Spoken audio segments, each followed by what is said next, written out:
Hello and welcome to the Special Moves podcast. My name is Mike Williams. These guys are Jake Kulkowski and Liam McKelvey. Yeah, we are. We have some actual tea. This is happening. Yeah. I actually wasn't planning, as soon as the podcast starts, I'm going to pour some tea. I just did that and you just started it. So yeah, I do that kind of thing. Makes it look like it's been premeditated. Unless you're listening on Spotify or iTunes, of course, in which case you've got the audio version, so it doesn't matter about any of the nonsense we're talking about. We're actually filming this for the very first time in my spare room, where we film basically everything, apart from the other stuff where we're clearly not in my spare room, like in the office or my sofa. Yeah. You keep saying, mountains. Where's your faces? So here they are. Again, unless you're on iTunes or Spotify, welcome.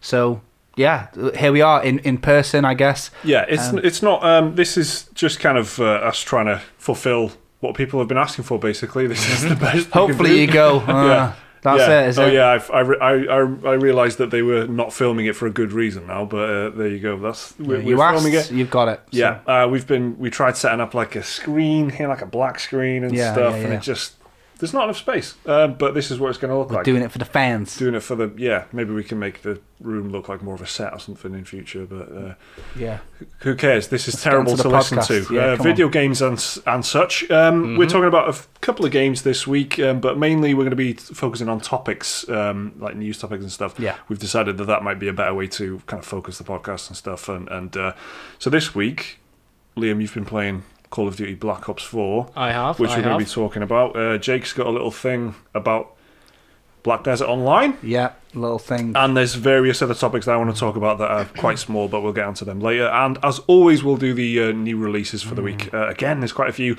Loads of games coming to the Switch.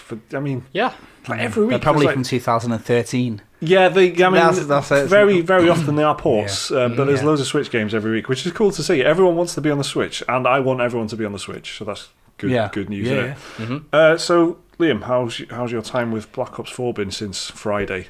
It's been pretty good. I've been enjoying it. It's a nice game. It's probably the freshest Call of Duty's been in a long time, to be fair. I feel like that would be a good... Call of Duty, Activision would like that quote, the freshest. All I had to do was cut that single-player mode out. Yeah.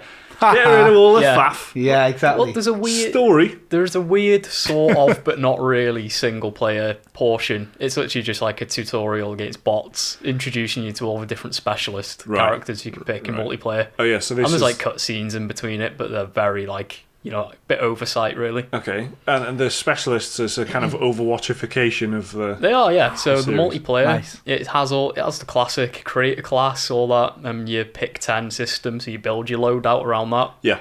But this time round, they did it in Black Ops 3 as well, but not to the same extent. You had specialists, which are kind of like characters with specific abilities and like equipment you get given. So I've been playing... Battery, I think she's called. Her name is Battery. Her name is Battery. As in battery. Like a double A. Or the criminal charge of battery. Oh, right. Well, they're spelled the same, aren't they? Yeah, but the definition is very different. Yeah. So is she energized? I'm assuming she's quite energized. She has a giant pink mohawk. Probably both. Maybe it's both, yeah. She's energized to commit battery. Well, double entendre. Like, see, her special ability is a grenade launcher that just devastates anything you shoot at. Energized battery, innit? Yeah, exactly. Doing some battery. It works out, man. So, yeah, they're kind of... Battery. Isn't that a funny crime? Yeah, they're kind of Overwatchy and different abilities and different... they are pretty much like ultimates you'd find in Overwatch. Okay, yeah. But yeah, that's been fun. It's probably my favourite bit so far, the classic multiplayer. So we're going to do a full impressions video on Call of Duty Black Ops 4, which will be on the channel later on this week, and Liam will be able to tell us in more detail what he thinks of it and stuff. But there's been some stuff happening with it, right? There is. As is always happening with some new games, you get some new stories to go with it. Usually it's and it's like classic it's classic launch stuff. I've seen a lot of people on Twitter saying the Black Ops 4's launch has actually been like really it's been good. Very smooth. Really smooth. I haven't had any issues with the game so far. But there's as usual, no matter how much testing and betas and stuff you run, people find quirks and stuff in it. Oh yeah. One of which is like quite an obvious one, I would think. There's emotes in the game, right? Yes, there is. That's it. That go in third. That's a huge problem. Get them out of there, mate. No, but they go in third person. Yeah. So you can. So the camera pulls back from the first person. So you can see the emote. You can peek around the corner or whatever. Yeah. So people have been using the emotes to kind of get a little advantage in Blackout, which is entirely first person until you use an emote. So they've been using emotes to make sure there's like no one round the corner like ready to ambush them and get that kill. Yeah. I love the idea of SWAT teams just starting to like move. Dab and dab. Yeah. But so that was discovered quite quickly. But Treyarch, in all fairness, have been on it and they've been active on like the Black Ops 4 subreddit. Yeah. They've been saying they're aware that players are using the emotes to cheat. So well, in their own words, create an unfair advantage is what they said. Yeah. And they are specifically, looking at it. They're going to fix it, is what they say. I think you could you not just put like some kind of on-screen bat signal to everyone in the vicinity? Yeah. So someone is doing a dance. Yeah. Do you know what I mean? So like like a social thing on the if you're when you're playing in social spaces on Destiny and stuff, it says someone is dances with someone else. Yeah. You could just put that on the screen, Costner so the prick around the corner is just doing a bit of So their solution, flossing or whatever. Do you know what I mean? Their solution to this is to add a competitive version of gestures, whatever that means, which apparently disables the third-person camera. Yeah. And so only people looking at you can see the emote. Yeah, I can see that. So pointing and stuff, like real life. Yeah. You know what I mean? Like SWAT teams and that will be using a series of hand signals and stuff like that. Yeah. Things that you can do with your arms, and you can see your arms in a first-person shooter. Yeah. So it makes sense, doesn't it? You could even see that someone was dabbing in first person or whatever. Flossing, I'm not sure about. But so you could do it like that if you wanted to have a competitive thing. I guess that's first person. Yeah. Just the camera just kind of slightly goes side to side. I imagine it'll be like if you get a kill in Blackout and then you can do the gesture and they'll see it on the kill cam or whatever. Yeah. I assume that's what it's going to be like. Yeah. I think though, there's got to be a good solution to it. Like, it's such a basic thing. Like, you don't, but it does. I feel like if you're going to risk dancing, dying while dancing, because if you're dancing to see someone's around the corner, meanwhile the person around the corner just comes around the corner and kills you. Yeah. High risk of embarrassment, I reckon. Yeah. So if you're going to pull off a dance, it's quite an audacious move. Can you remember when Modern Warfare came out and people used to say, you camping little bastards or whatever? Yeah. They're going to be non-ironically say, you dancing little bastards now, aren't they? You fucking emote, you little bastards. Yeah. Oddly enough, I did play a match, had a Scottish guy screaming at everyone, saying they were camping bastards. Was he right, though? Did he have a point? I don't think he did, though, because he was on the opposite team, and none of my team were camping that I could notice. He just kept getting killed. Yeah, so if you listen no, it's just not really. But this is a problem that kind of happened with Battlegrounds and Battlefront. When Battlefront 1 was about, you could always have the option to play first person or third person. And I remember playing Battlefront in 2015, and my mates were saying, you want to be playing in third person because people in third person can see around the corners, and there's just no way you can. Same with Battlegrounds. You can still do it, though. You can do it in Battlefront 2. You can go. Yeah, exactly. But I think the majority of top players on the leaderboards will be playing third person, and it's the same with Battlegrounds. You could play first or third, but the only way of doing it really was third person, isn't it? If you want to stand a chance, and until they added specific lobbies for it. So you had so everyone was locked in first person in those lobbies. Then exactly. First person mode it's a different game mode. Because it's obviously a huge advantage to be able to see around the corner. It's like having fucking X-ray goggles, isn't it? Do you know what I mean? Yeah. Which oddly enough are in Call of Duty. Okay. Oh, are they really? I don't think they're in Blackout, but they are in the regular multiplayer. Right, I didn't know that. I didn't know. Yeah. Do they have real X-ray goggles in the military? I don't think so. Well, do they exist in real life at all? I don't know. Goggles. I know that X-rays I'm assuming exist. if they do exist, the military would use them, right?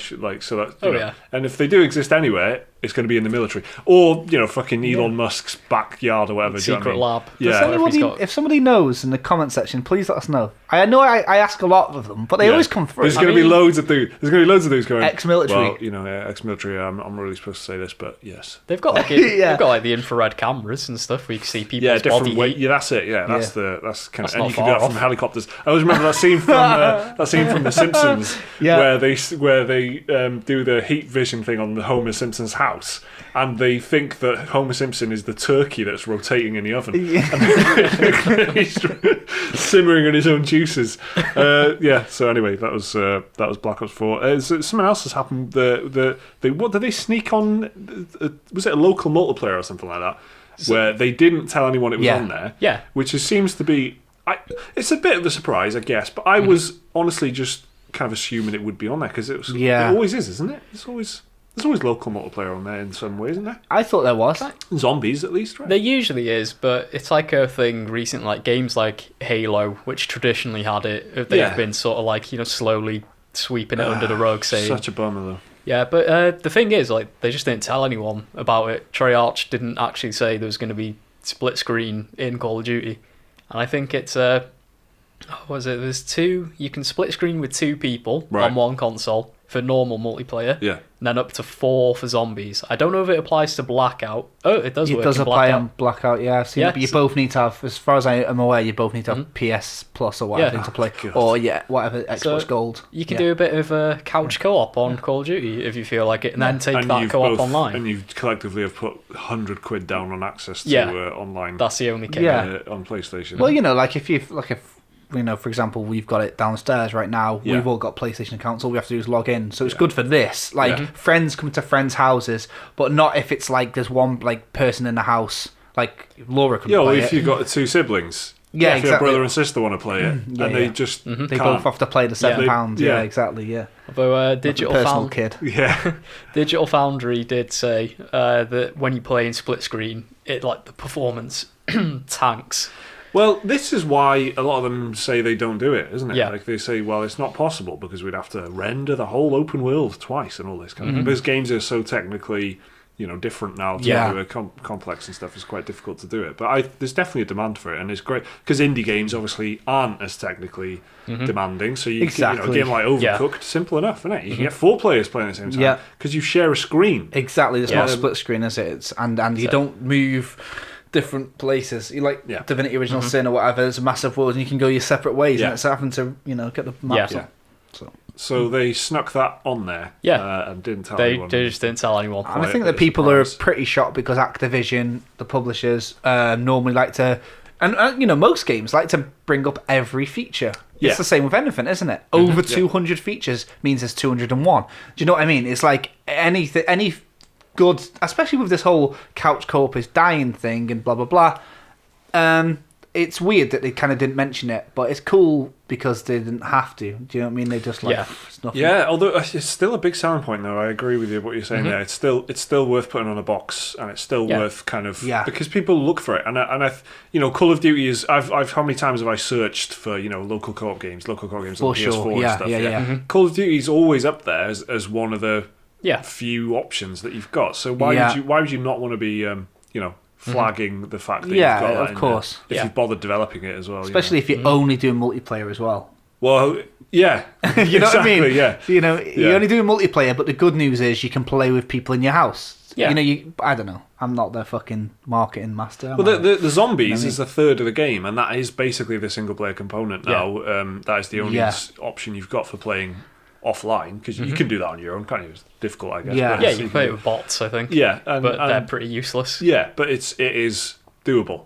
So that's what your option is, and that is a great co-op. It's just surviving against zombies and moving through a level. For sure. It's a great co-op kind of local co-op option. So I have many fond memories of going around to friends' house when I was in high school playing Call of Duty World War II, not World War II. World at War, playing the zombies mode. That was the first one. Playing that split screen, that was fun. Same here. I almost only played that split screen. I didn't play that online. I didn't even know if it was or not. Online. Yeah, it was online there. Play it online. I played it a lot. I played that a lot with my mates coming around to play that. So so that's cool. So that's some Call of Duty news there.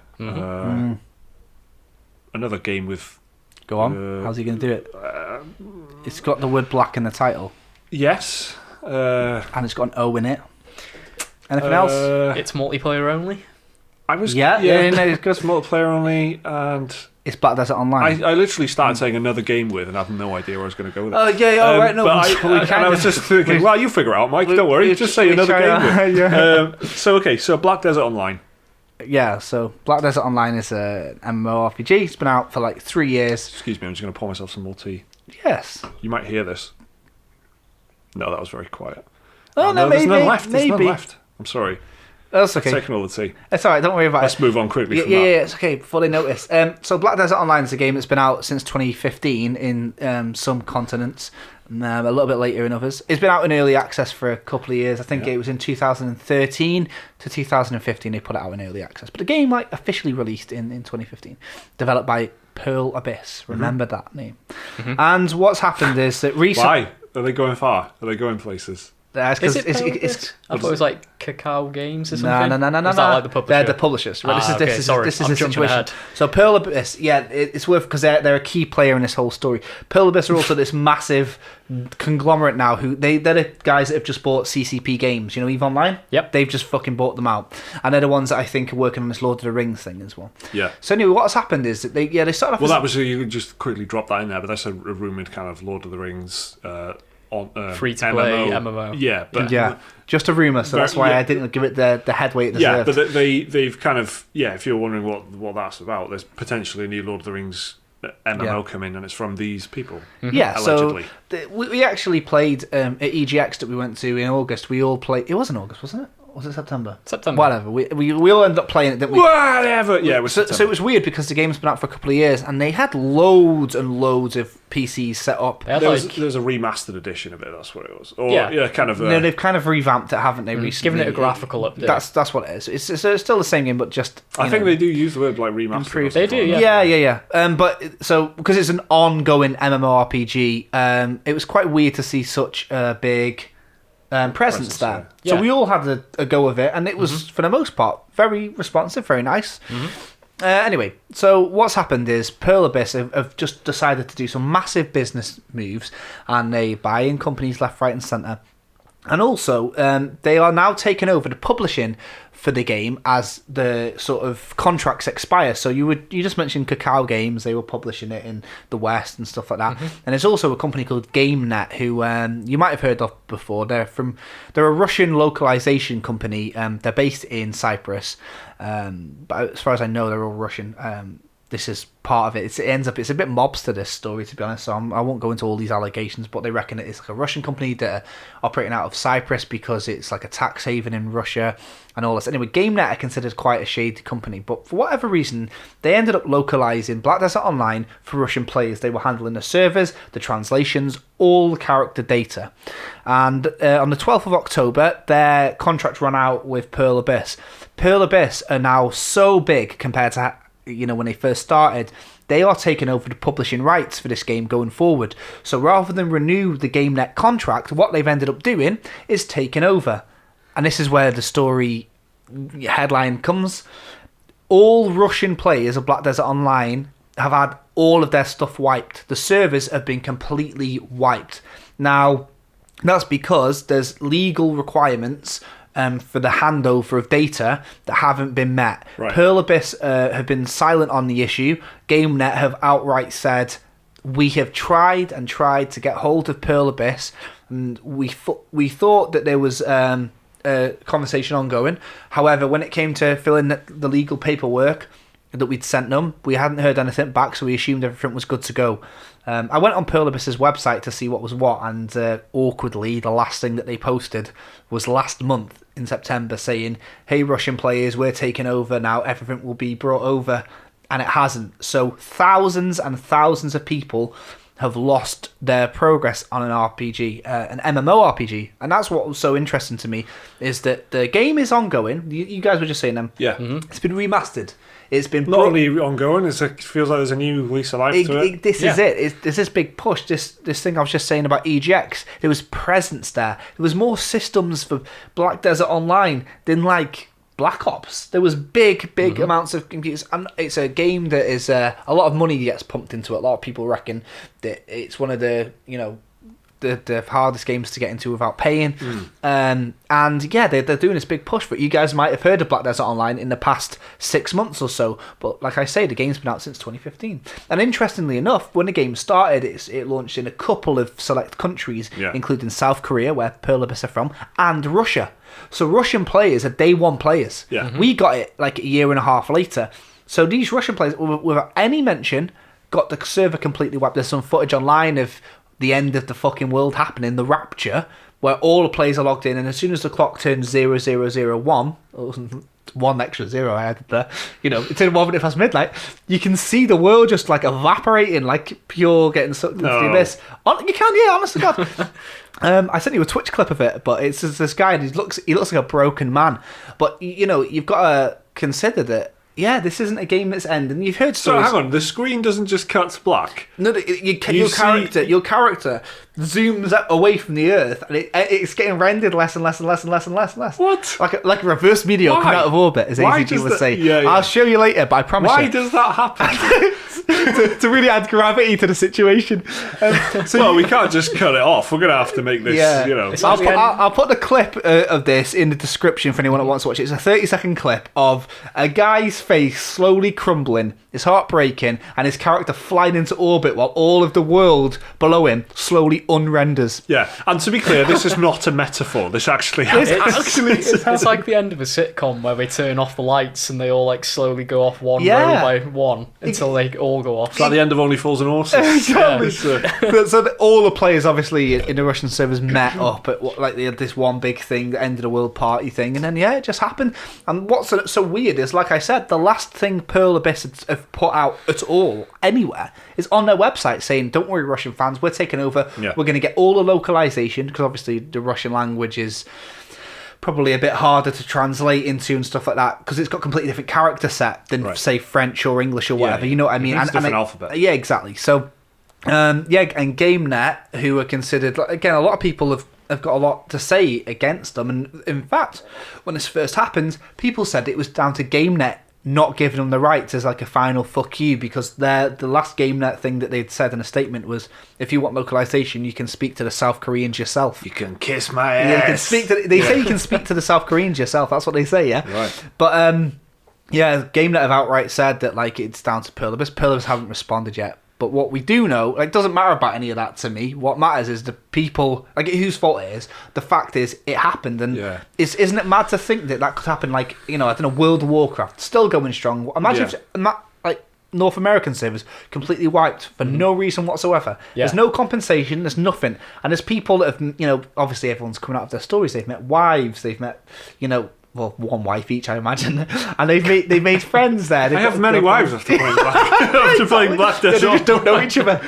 But yeah, it's just mad, isn't it? Yeah, I think what's crazy, especially, is that MMOs are fundamentally, the whole point is progress. You're only doing it to improve your character and stuff in gameplay terms. Obviously, you're doing it for social reasons and stuff like that. But your progress is the motivation, and it's got nice action, it's got nice combat and stuff, but basically grind and improving your character and improving your gear. Exactly. It's like the whole point to a certain degree, and that has been completely swept out from under these players who've, like you say, have been playing it for longer than anyone, really, because that was where the game launched first. So what? Madness. So that's the situation as it is, and going forward, I think for Pearl Abyss and stuff like that, they've got other contracts expiring, and they're going to be taking over the publishing rights. So I'm not trying to fearmonger or anything like that, but this is what's happened in one country. Could it happen again somewhere else? And people were thinking about EVE Online. Like, what happens? Imagine if EVE servers got wiped when Pearl Abyss take over. Yeah. EVE is like the biggest, isn't it? For like that sort of I don't think that would recover. I feel in EVE Online, if the universe started to evaporate in that, somehow it just wouldn't. There'll be a corporation strong enough to don't worry, come to this sector. Finds a way. We'll keep exactly. It'll be like the players secretly acquired the servers. There'd be a heist. There'd be a league of super billionaires in the game who've managed to keep. It'd be like real life. They go and buy out the contract or something. This is it. So I just think it's interesting to think that a company it's overstretched.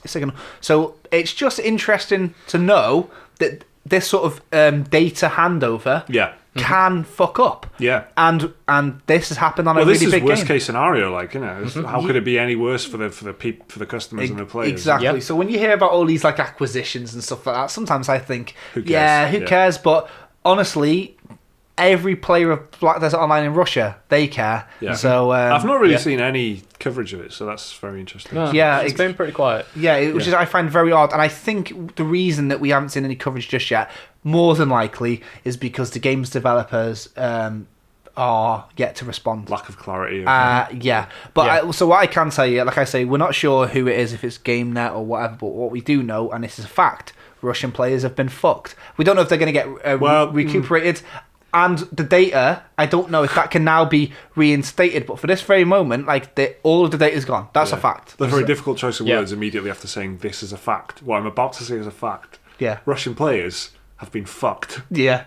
Multiple wives. Yeah, you want to be as literal as possible after saying something like this is a fact. They've been fucked. Shouts out the I've Russian experienced something like this. I think you remember I used to play Ghost in the Shell Online. I knew it. Did you, Liam? Yeah, 72 hours, in fact. Okay. And I put money into that game because I really liked it. And that game got shut down. I didn't get any compensation or anything. Yeah. And that was again an online. It was an online game. I can't play this game anymore. Yeah. So I've despite your expenditure.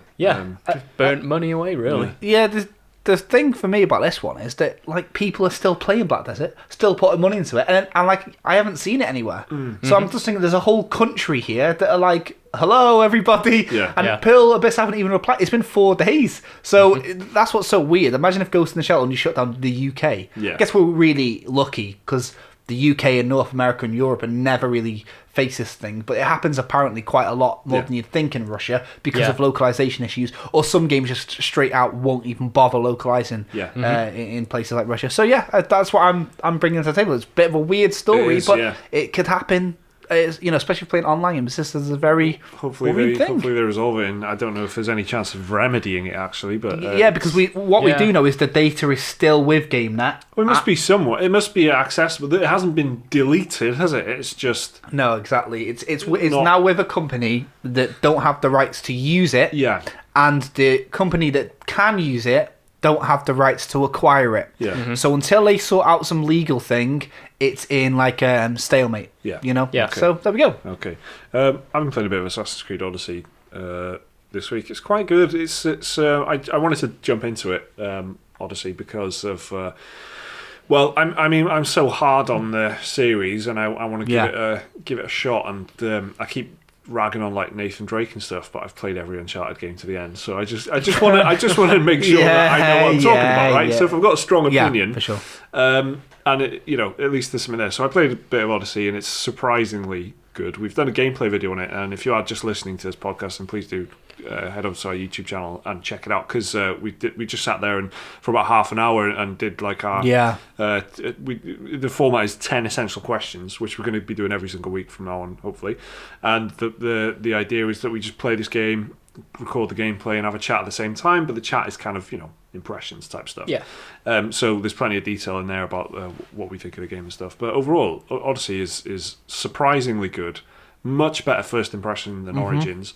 And if you're like me and you feel like you're stale on the series and stuff, I'm not saying go out and buy it, but it might be worth a look some down the line, maybe when it's on sale or something. For sure, it is good. Some people are saying it's like Game of the Year contender and stuff. I can see it. Not for like everything I was playing. I was like, if I came into that like as a warm fan of the series, this would be a big step up. Yeah, there's a few things in it that are really good, and but there's just a couple of things that just let it down, I think, for me. And so, like the story is decent, good, just basic family drama stuff, and people aren't who you think they are and things like that, and you spend ages trying to meet up with people, and then it turns out I'm not the person you want to meet. You want to meet this person because I'm only this. It's like that kind of just telling you it's going to be one thing and then twisting it kind of thing. There's a lot of war stuff, but in terms of actually building a world, it's incredibly impressive. But someone in our comments actually pointed that out, and I very much feel this as well, that the DPS stuff and the RPG-ish nature of it doesn't quite...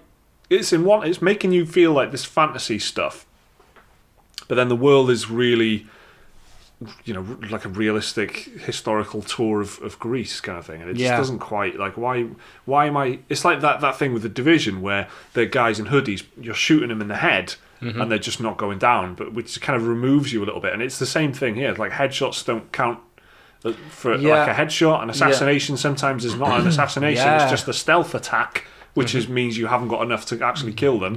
And there's health bars everywhere. There's numbers everywhere and stuff. So that kind of stuff it's okay. Like mechanically, it's fine. It works fine. But just in terms of like immersion for me, it doesn't quite fit there. And like some of the voice acting and the animations and stuff are pretty ropey. Again, some people saying it's great. I don't think it is. I think Cassandra is good. The main characters you can play as Alexios or Cassandra, 2 characters. But she's good. She's good. Like the voicing, and they obviously spent more time on her like character and stuff like the character model and shit like that. And her animation is pretty good. But like her eyebrows just move in weird ways sometimes. Like her eyebrows will just kind of slide up. They'll just kind of be really separate and far apart, and then they just kind of slide like slugs to it. Like I noticed it a few times. Slugs. And she's got like these perfect kind of like magazine kind of model kind of eyebrows. In ancient Greece, and it's like there's these things about like and she's proper ripped and stuff, and then the dude character model is obviously he's meant to be like a hero and stuff. He's like an absolute Adonis and things, and so there's still just these things that kind of remove me from it a little bit, and the character models and stuff and the voice work isn't so if she was a bit weedy, she wouldn't be able to do all that sick parkour. Well, that's not the point. It's just that she looks slightly cartoonish in some places, even though she's like the best character model in it, or pretty much. Right. She is still like not. I don't know. I don't know. There's something because it's supposed to be like historically kind of accurate and stuff, but then they do say it's like steeped in myth and things, and there's characters that are called like the Cyclops and stuff, but they're just not really Cyclops. There's a man without one eye. But it's right. So I don't know. The point with her kind of being really strong and stuff, that's fine, that's cool and whatever, but it just looks like cartoonishly bulky sometimes, right? Sure. So anyway, so that's Assassin's Creed Odyssey that I've been playing. In terms of news, few things, emotional things happened this week. Dead Space is dead. Everyone's favourite game around this table, right? Yeah, I do love it. Me too. Yeah, it's like it's good. Yeah. It's in the top 10, lads. I'll tell you that. It's in my top 10 EVs. And it's that's 10 years old now, which is pretty terrifying. I'll tell you that. I mean, I can't believe. I still remember the day I bought that game. I remember the day. I remember when it came out, and I can't believe it was 10 years ago. So that aside. Yeah, I was 13 when that game came out. Oh my god! This is like some sort of more mortality thing. Yeah, yeah. I mean, it's a game called Dead Space. Yeah. But it's Dead Space, man. 10 years old. There's not been a peep since what 2013, 2014. Yeah, they had that one last little expansion pack for Dead Space 3 that I don't think many people actually got around to playing. No. I didn't play it. Certainly didn't. Dead Space 3 was the weaker of the 3, but as a trilogy, it's still a good game.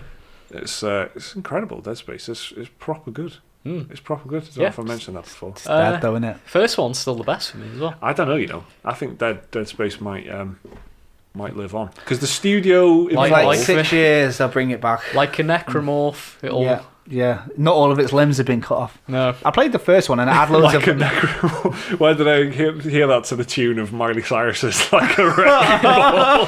I came in a necromorph. I was going to go with like the whole thing. You thought Dead Space was dead. No, it explodes back into some horrific being. Yeah, it's just limbs. It's I think if they do bring it back ever, I hope they do like the Resident Evil 7 treatment on it. And I don't mean... Go first person? No. Just keep it simple and just dial it back. Do you want like a weird little teaser demo that's a bit like PT but not sick, PT? Yeah. Don't start saying stuff now, Liam, because it'll be... If they reel it back into some claustrophobic atmosphere again... The basic thing for me is just have it take place on one spaceship again. Yeah. Just bottle it up into one location. Yeah. Don't do this like, you're floating in space, so now you're down on the planet. Yeah. As much as I did like all that stuff in Dead Space 3. I like Dead Space 3. Dead Space 2 was cool, where it gave you like the heavily aliens-inspired like colonial... Yeah. Like...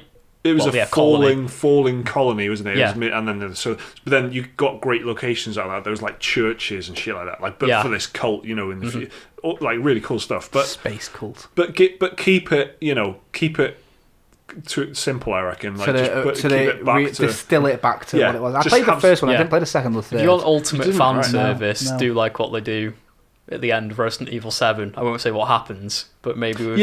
sure, something like that. Even you don't need Isaac Clarke in it, because ultimately Isaac Clarke, how can he go through another game's worth? His story's pretty much been done as well. Yeah, and he's like psychotically kind of been ravaged by all this trauma. I mean, by Dead Space 3, he's pretty much like unstoppable badass as well, really. No, but yeah, with serious mental health problems because of everything he's seen. So I don't that is becoming less and less interesting for me. So maybe someone else would be. Of course, I think if the studio's gone through what it's gone through and then it somehow comes back, everyone working on it is going to want to try and start a fresh slate, fresh story. The studio, by the way, was Visceral. Yeah, which is shut down by who would work on it is the question. Yeah. And if they did do it somehow, like I don't know if like they made some sort of Splinter Cell or whatever, and got onto it, or like they worked on it independently. They bought it back off. There's a lot to get it there, but the things that make Dead Space don't have to revolve around Isaac, right? I think the things that make Dead Space are that atmosphere, like you're saying about it being in one big set piece. Obviously, the plasma cutter is iconic, really iconic. The necromorphs are iconic and could happen in someone else's story. It's got strong lore to it as well. Yeah, really good. So they could do all that without the Isaac story, and they could do that with a different setting, a different place. You know what I mean? A different fucking nebula. It generated a lot of like spin-off material. There's like the animes and shit like that. Yeah, loads of comic books. Yeah, and some of that was like the anime in particular. The second one, I think, in particular. I saw the first one. I didn't see the second one. I watched both of them because I really loved Dead Space, but they kind of almost undermined what was going on in the game. The game set up like these ideas, and then in the classic like Ridley Scott and Alien Covenant kind of trying to explain away everything, therefore making it shit. There's a lot of that going on. But did you ever play the spin-off game, the one on the Wii, like the rail shooter one? No, that wasn't actually half bad. Some inventive stuff. I almost bought it once. So I had it, and I had a Wii, and I was looking at it. It's not half bad. I liked it. I did. I ended up not, because the on rails thing was just a bit too thin. It's like Time Crisis meets Dead Space.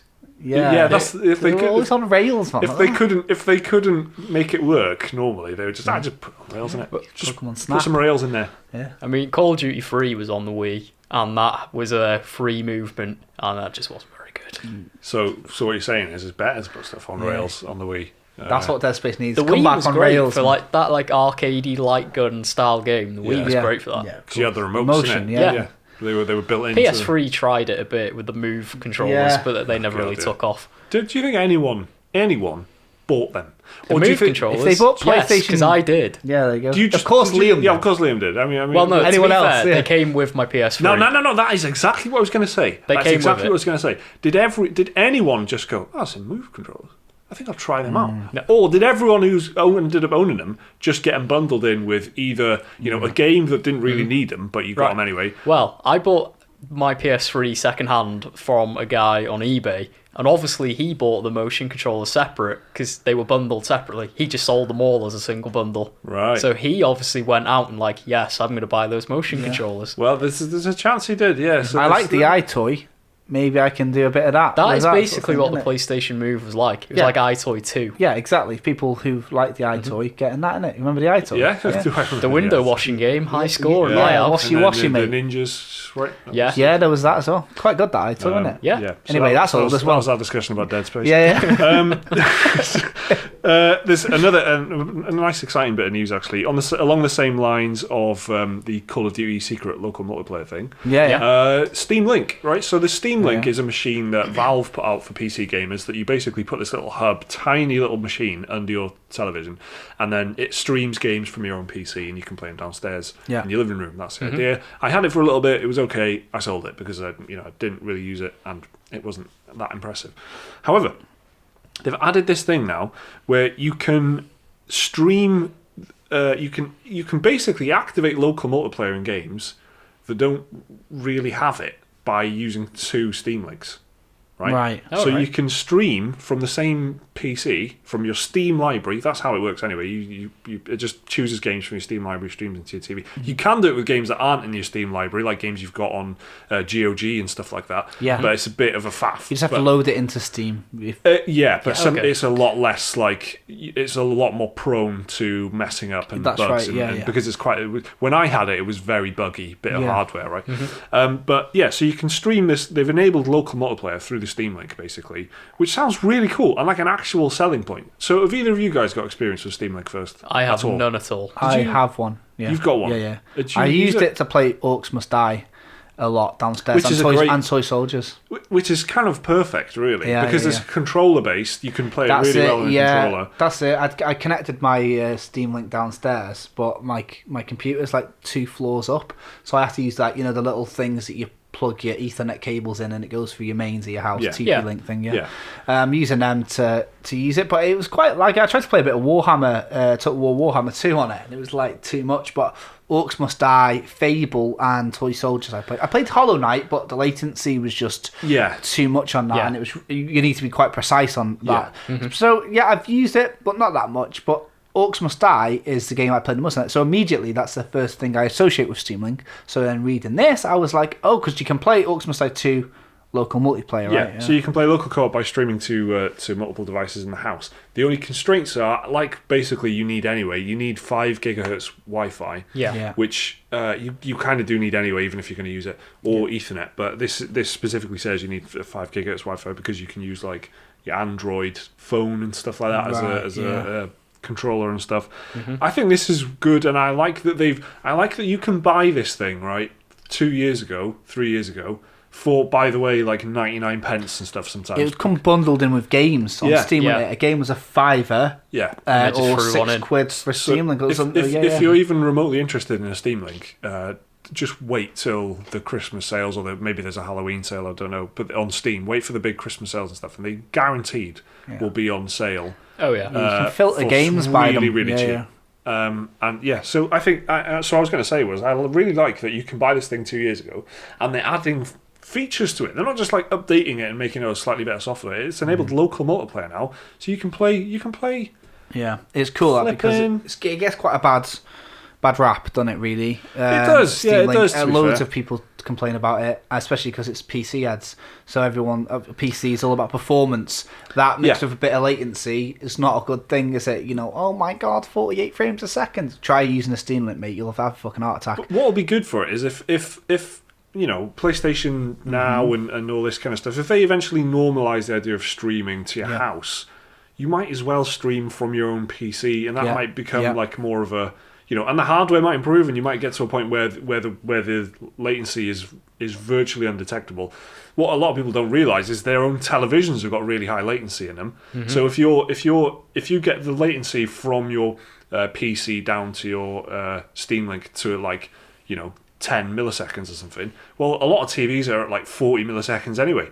So just fucking whack another 10 on there, and it's fine. You probably won't notice it. Exactly. And a lot of people don't even notice, well, because a lot of TVs have game modes and stuff which reduce it specifically, but a lot of people don't even use that, and they so you can, in theory, you go, oh no, I hate the idea of controller input lag and stuff, but you might be experiencing it anyway. You've just kind of adjusted to it, and you just kind of you're fine with it. Realise, so I don't know. I just thought this was pretty cool. There's life in the old girl yet, isn't there? Sort of thing. Exactly, yeah. And cool, to be honest, it's kind of made me think. Even though I've sold it, everybody will be thinking the same as you. And I reckon if you're looking at getting one, I'd wait, because I reckon eBay will be a bit of a wild west now. People will be selling these for like 15-20 quid when they're worth about 75p or whatever. Steam were throwing them out, weren't they? So if this sounds exciting to you, be careful, because people will be selling them for loads, won't they? And they'll probably drop down in price in about a week. Exactly. Yeah, I wouldn't buy. I would advise everyone to wait till you can just get it for dirt cheap, bundled in. Like you're saying, unless but then again, maybe they've stopped doing that now because they've added this new feature and they know that people will want them. That's the thing, isn't it? Very tasty feature. So annoying, isn't it? Yeah. So let's look at some new releases. Sure. For the week, there's again a good handful of games. It's that time of year, I suppose. There's usually about 3 or 4 in there every week for the last couple of weeks that we've been doing it. It's been quite busy, hasn't it, since we've been doing it, So this week we've got Lego DC Supervillains, which is coming to PC, Switch, PS4 and Xbox One on October the 16th. Any Lego game fans here? I like them, but I can't say I'm going to pick this one up. I kind of, because there's so many Lego games now, I just sort of like go for the ones that are a topic I like Lego Marvel superheroes. Yeah. I played that one. Star Wars, I play them ones. Yeah. But yeah, I don't really care about DC supervillains. Somehow, sorry to say.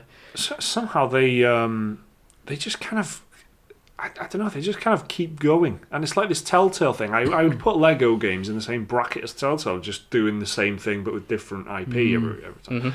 But they have innovated, and I remember like when, the Indiana Jones ones came out, and they were like, oh, there's a full creation thing, you can like create full levels, and there's like map editor and a lot of them are open world now. Yeah, they exactly. And then, so which one was the first one? Was it Lego Marvel? The first Lego Marvel, I think, was the one that went open world first. I feel like there might be one before that. There was a bit of a But this is the thing, because they keep coming out like this, they kind of slow, step by step innovate, and then so Lego Marvel comes out, and then there was Lego DC Heroes. Oh no, I think it was Lego Batman 2. Batman. That was the first one that went open world. Yeah. And then, so that's it. So you had like Gotham, and you could, you're totally right. And then Lego Marvel comes out.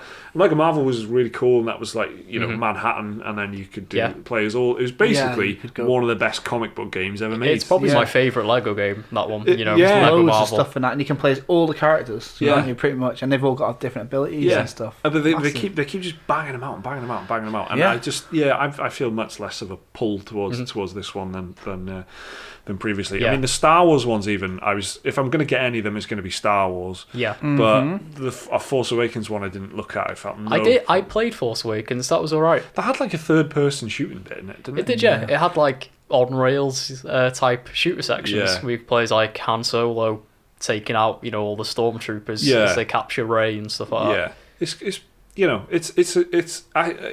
one of them. If you've got kids, it's probably amazing. It's probably, and I'm not saying it's good. I'm saying it's probably such a great experience to play with like quite young kids, to introduce them into gaming and stuff. It's probably great as like a parent. We got the Harry Potter collection at home, and Ellie's watched all the Harry Potters. So she's like really into it because it hits all of the beats of the films. Yeah. So you're gonna like. I think the collection was on sale for like £6 or something, and it's got all the games in it. So because it's part 1 and 2, I think, because I think it was released. Great value for it really is, and I ended up, she was a bit that was pretty challenging, so I ended up taking over and just carried on the whole game. It's co-op as well, and then she was just sitting there. Yeah, exactly. Talking about it earlier, so many interactive bits. Like every table in Hogwarts, you can do a spell on it, and there's like a spell you can do, and it interacts with all different things. The candlesticks dance and all that. But we know there's going to be the basilisk and all that. It's really cool because we both know what's going to happen, and she likes saying, "Oh, make that dance or whatever." Yeah. Well, Lord of the Rings was a great one because they had the voices in that one. Oh, the actual the voices from the movies? The clips from the movies, which was a bit awkward because they'd like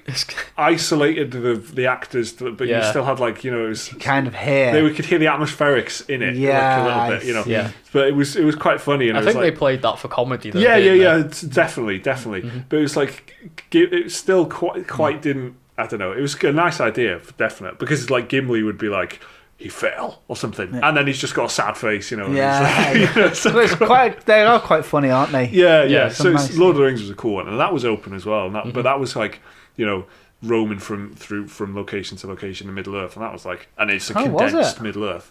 It was really nice, and it was like cool. You start in the Shire, and then you go to like Bree, but it's cool. condensed, obviously. Yeah, and it was RPG-ish, so you had like an inventory and stuff. Yeah, Harry Potter's like that. You learn the spells, and you get more over time, and you can unlock things with the little, what are they called?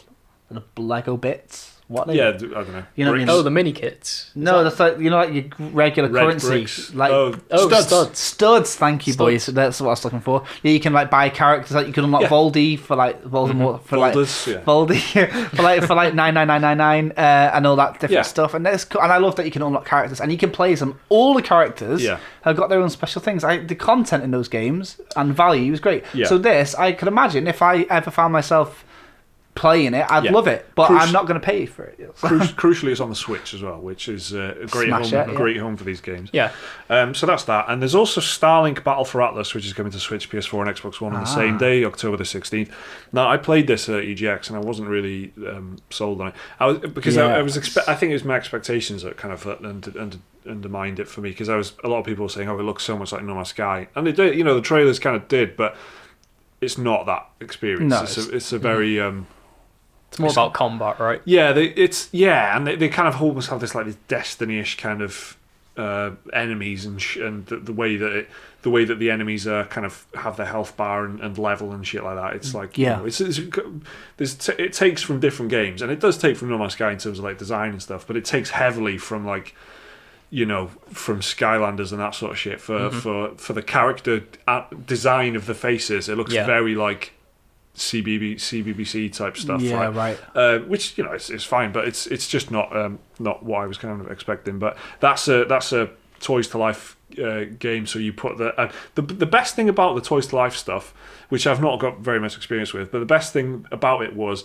that you have the idea is that you sit like like a kid would sit on the floor surrounded by all the like parts of a ship, and then you choose your pilot, you choose your ship hull, and then you stick which wings you want on it. Then you can stick like engine extensions, and then you stick the guns on. So you build the ship. So it's not just buy a toy and put it on the controller. Yeah. You build the type of ship that you want. Yeah. And then when the ship is destroyed, you've got to disassemble it, build another one with the other toys and stuff. So it's quite a nice slight evolution of the model, I guess. But so that's that. And then Soul Calibur 6 is coming out on October the 19th. Yeah. For PC, PS4, and Xbox One. You know why I'm laughing, don't you? Fucking EGX, man. Yeah. So at EGX, we were with Kale, friend of ours, who was a big fan of Soul Calibur. Twitch streamer Triceps. Yeah. He wasn't into it. He was like whinging about it for ages. He's a big fan. He's a big fan. Yeah. He got the platinum on the last couple. Yeah. His family's behest. Like, he put him through the ropes, man. Yeah. He did it. He got platinum. At what cost? And he wasn't really into it. I had to go. I ended up playing with a stranger. It was a very noble duel. And there's a lot of different moments compared to the other Soul Calibur games. Yeah. From what Kale was saying, and he's a fan of the series, there was a lot of moments where it, like nearly every second attack would go through like an animation or slow-mo. There was a lot of that I noticed when I was playing. Yeah. Very Mortal Kombat-y. Yes. Mm-hmm. So like you do special attacks, and nearly every attack was a special attack. Yeah. So it would always go into these weird like cutscene things. It didn't feel very fluid, but it was the combat felt tight, but it kept breaking out. I noticed that, and then to hear everyone else saying it as well, I was like, okay. So. Yeah. It's quite good. It's quite sharp. I mean, I only played one game, and it seemed okay. I'm not a big fighting game buff. I do play a lot of Mortal Kombat though, and that game nowadays is full of, like you were saying, those cinematic type stuff. Yeah. It's come from because they did those. The same company that does Mortal Kombat did Injustice, the superhero ones, and then that had like a big emphasis on it, and then they really brought it over to, emphasize it on. I think it was Mortal Kombat. Mm-hmm. I think it was in Mortal Kombat 9 and then Mortal Kombat 10. Yeah, for sure. Had it big style, like you had all these really prolonged, brutality animations and shit like that. Yeah, they go on, don't they? Yeah. But it was cool. So that's Soul Calibur 6. It's got a lot of people in it, hasn't it? Geralt's in it. Yoshimitsu I played as. From The Witcher, from Tekken. Yeah. He's in it for some reason. Yeah. Don't know. Well, it's both made by Namco. Oh, true. Yeah. Chuck them in both in it, and Mortal Kombat does that as well nowadays. Like they just put guest characters, Predator and Alien and Jason Voorhees. So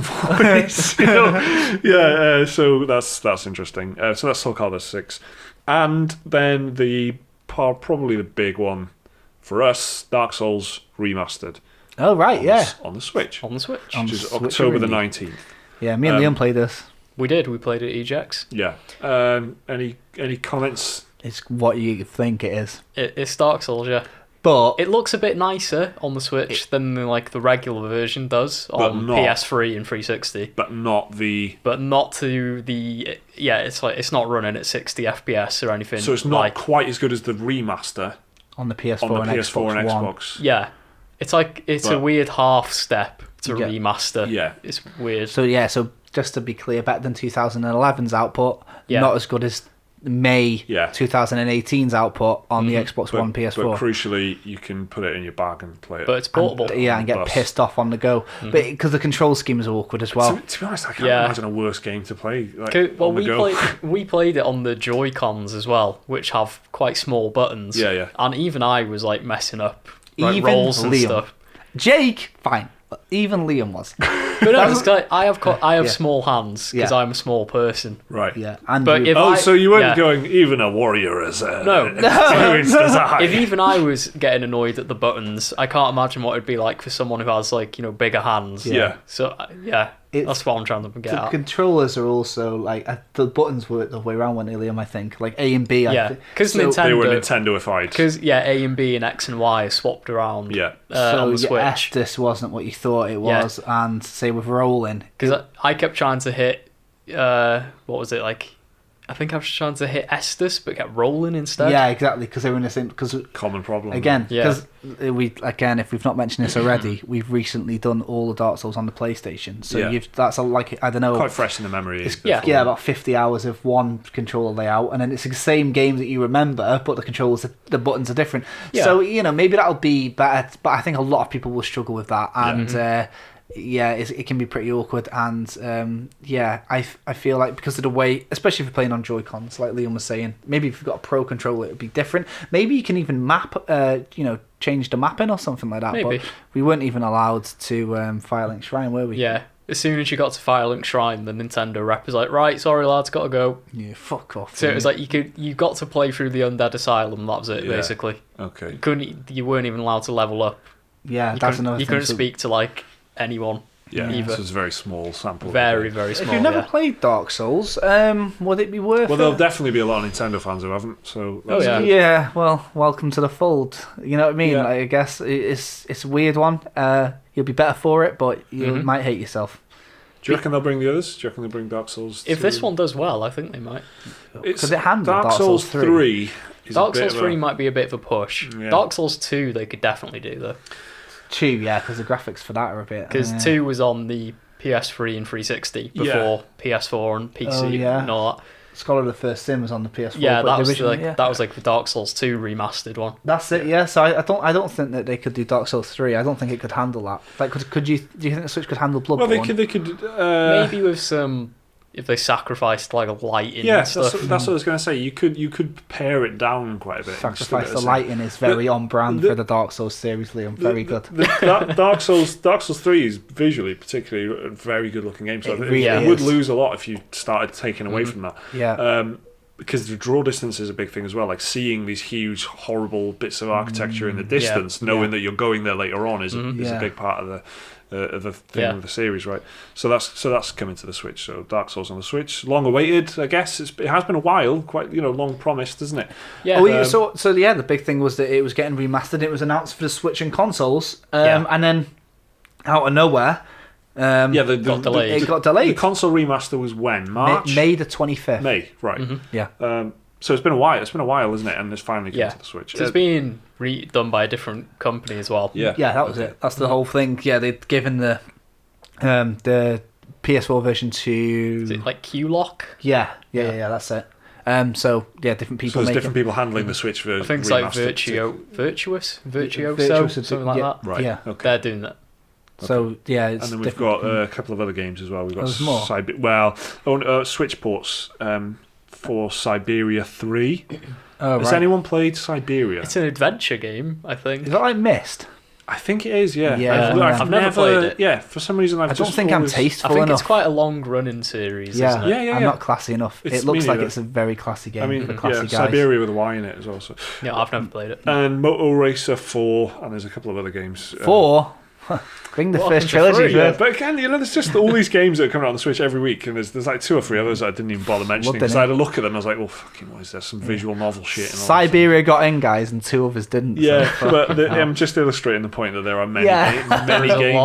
A lot of ports for the Switch. Yeah, so next week we will be doing more of this because it's a weekly podcast. But there will hopefully be new releases, I'm sure. More new stuff. Next week isn't Red Dead Redemption, is it? It's the week after. No, so it's the week before Red Dead Redemption podcast. Which means no games are coming out next week. yeah. Everyone's fucking fleeing.